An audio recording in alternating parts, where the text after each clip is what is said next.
Hello, welcome to Pecan Corner. I'm Tina, and today we're making pralines using my mother's recipe. Well, I made one batch of these, and then we had carolers come last night. I was so excited. The Baptist church came around caroling, and so thank goodness I had made this because I had enough of something to give them that they could share out. So we'll try filming this time. So I want to start with a half a cup of butter, and you can use whatever your favorite butter is. Here we go. Half a cup is, I'm sorry, did I say half a cup? I meant a quarter cup. A quarter cup is half a stick. Half a stick of butter is a quarter cup. And I suppose you could use margarine, but we don't usually. We usually use real butter. 3 cups of brown sugar. And it doesn't matter if it's light brown or dark brown. The dark brown just has a little more molasses in it, so you get a little bit stronger flavor.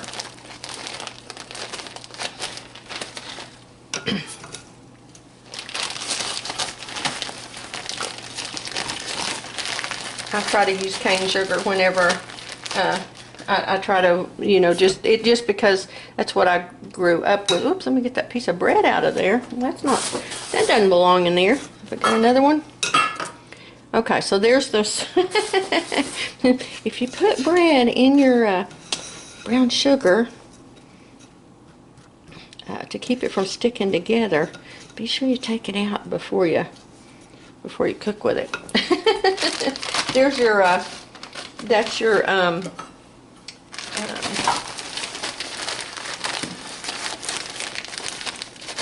tip for the day. Oh golly, I do the silliest things sometimes, but that's all right, don't we all? I had to make a new batch of toffee last night because the first batch I made, I got in a hurry. I didn't let it cook long enough, and so it didn't set up properly, so I had to make it again. It's a foolproof recipe, but it's not nitwit proof, So you have to actually pay attention to what you're doing. And I can't get this thing off. There we go. Only 1/8 of a teaspoon of cinnamon, and that's hardly enough to. And you don't taste cinnamon in it. It does its thing without making it have a strong cinnamon flavor. Okay, we're mixing the butter and the sugar, and then I'm going to, now that the butter's melting, I'm going to add in the cream. 1 cup of whipping cream. And now I know some people are having some trouble finding cream. You can use half and half. My mom has a note here that says half and half works. So that's just fine if you don't have cream.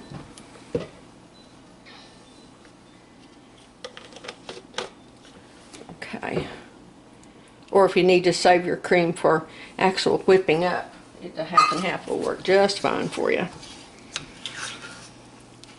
Now I'm going to cook this until it reaches softball stage. My mother does it the old-fashioned way. She has a cup of cold water sitting there, and she drops a drop or 2 into it, and then tests them to see if it's a softball or a hard ball. I just use my candy thermometer.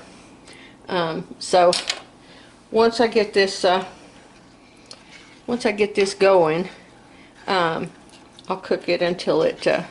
I'll attach the candy thermometer to the side of the pan, and so I'm gonna turn this off until I get to that stage, because it's gonna take a little while, and then I'll be back. Now it's bubbling up. It'll just bubble and bubble, and it'll just, I've got it on high. I want to cook it on high so that it'll get hot enough, and it's going to throw out a little bit, but not too bad. And I've got my thermometer in there to catch it. You do want to stand back. You don't want that hot sugar getting on you, because it will cause a bad burn. And of course, you don't want the kids around when you're doing this. That's it's really dangerous. It would make life-threatening burns if anybody got burned with this hot candy, this hot sugar.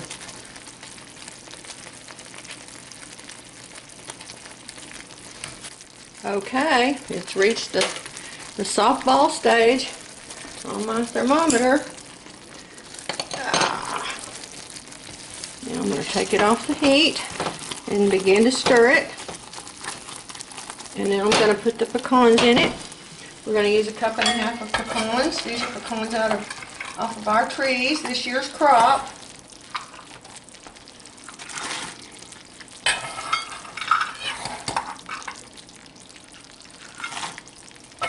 And I had a friend ask me about my toffee recipe, if it could be made without the nuts, and it can be. And this is the same thing. You could make this without the nuts if you wanted to.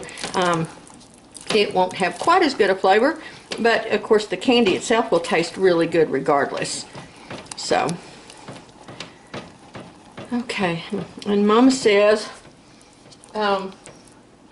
beat until almost cold, drop by spoonful onto wax paper. And she says she removes the candy to a cool bowl before beating it. So I'm going to drop it in to my mixing bowl here. This was my grandmother's mixing bowl, Mama Mertz. It's jewel tea, autumn leaf pattern. That was all the rage back in the day. And she worked, and so when she got older and the kids were grown and she wasn't having to support her mother and some of her siblings anymore, she splurged and bought the things that she liked, and so this was one of those things. I'm gonna bring it over here where you can see this a little bit better. And Daddy said she worked his whole childhood. He didn't remember her not working. When he was very small, different ones of her nieces lived with them to help look after him. And then when she was working the night shift, she would take him to work with her, and he would sleep on a cot down there. That was when Papa was not home. His dad, when he was at home, of course, he looked after him. But Papa when he went to work for the railroad, and he was gone during the week, and so that was when Mom Mert would take Daddy to work with her, and he'd sleep on a cot down there at the telephone office. I remember she was still working when I was a little child, and I remember going down to the telephone office with her, just to see what things were like, and when she'd visit with some of the folks down there, maybe pick up her check or do whatever business she had to conduct when she wasn't at work there. It was a little bitty town, and back then everybody, you walked to work if you were close to home. So we used to always walk around there. It was only 3 or 4 blocks from the downtown where she lived. Okay.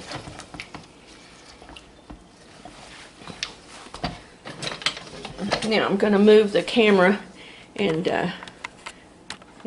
over here to where I can put out the candy. Okay. Ooh, that's hot. Ooh, that bowl's hot. I needed a pot holder to pick it up with. So remember that too. Don't injure yourself. Okay. Now then, I've lined my cookie sheets with parchment. That wasn't a big enough spoonful. There, that's better. Since I don't make these all the time, I don't really have the knack for making a pretty shape out of them. But they will still taste good, even if they don't look pretty.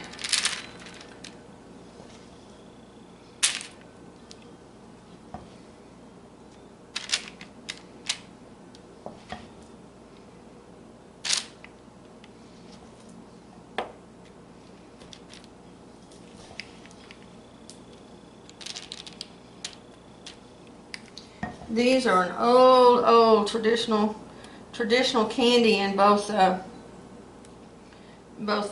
Creole and Mexican cuisine. The first time I remember them is when we were young, not little, but young. Mama took us on a train trip to New Orleans, and I remember them in the French Quarter, us buying them and eating them. And then when we moved out to West Texas, the Mexican restaurants have them up there for sale at the checkout counter.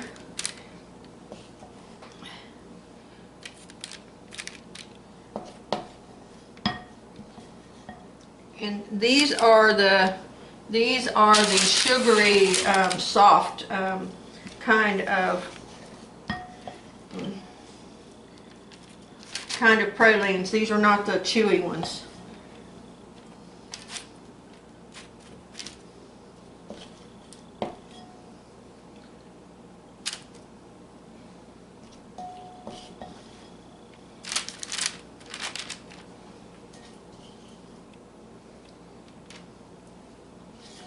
Okay.